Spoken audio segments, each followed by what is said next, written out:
108 case मरकज़ के हैं जो कि निज़ामुद्दीन में मरकज़ से लोग निकाले गए।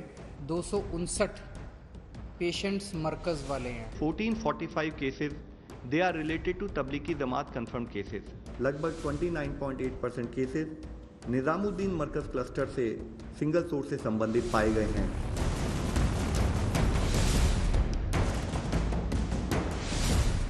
सोशल डिस्टेंसिंग के नियमों की धज्जियां उड़ाने वाले दिल्ली के निजामुद्दीन मरकज में छिपे बैठे तबलीगी जमातियों का मामला जब सुर्खियों में आया था तो कुछ यूं ये बार बार बताया गया कि कोरोना के कुल मरीजों में तबलीगी जमाती कितने हैं।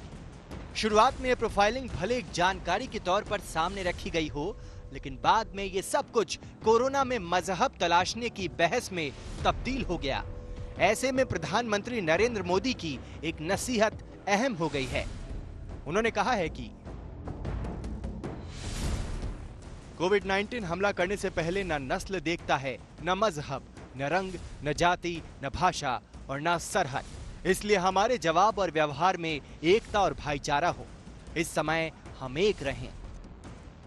प्रधानमंत्री नरेंद्र मोदी का यह बयान ऐसे समय में आया है जब भेदभाव की कुछ घटनाएं सामने आई हैं।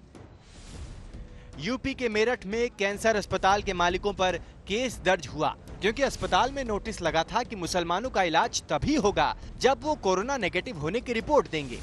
अहमदाबाद सिविल अस्पताल में भी धर्म के आधार पर कोरोना वार्ड बनाने का मामला सुर्खियों में आया था।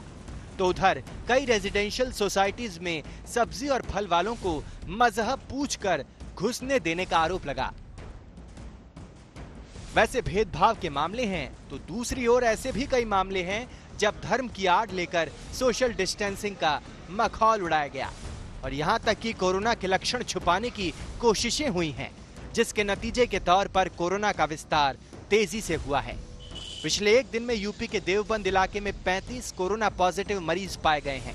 वहां दारुल उलूम देवबंद के हॉस्टल के छात्र को सबसे पहले कोरोना की पुष्टि हुई थी। ये बात सबको समझ आ जानी चाहिए कि कोरोना का हमला हुआ तो उससे मजहब के नाम पर नहीं बचा जा सकता।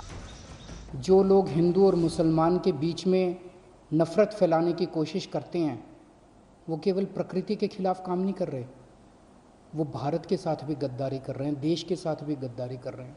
कोरोना भी ना जाति देखता, ना धर्म देखता है, ना व्यक्ति देखता है कौन है। वैसे कोरोना की वजह से जब से लॉकडाउन चल रहा है तब से रामनवमी और हिंदू नया वर्ष और ईस्टर जैसे त्योहारों में सोशल डिस्टेंसिंग का पालन हुआ है। अब रमजान आ रहा है तो कई मुस्लिम धर्म गुरुओं ने भी सोशल डिस्टेंसिंग को मानने की अपील की है। लेकिन इस सब के बावजूद कोरोना के संकट में धर्म के नाम पर राजनीति करने वालों की कमी नहीं। आज तक ब्यूरो।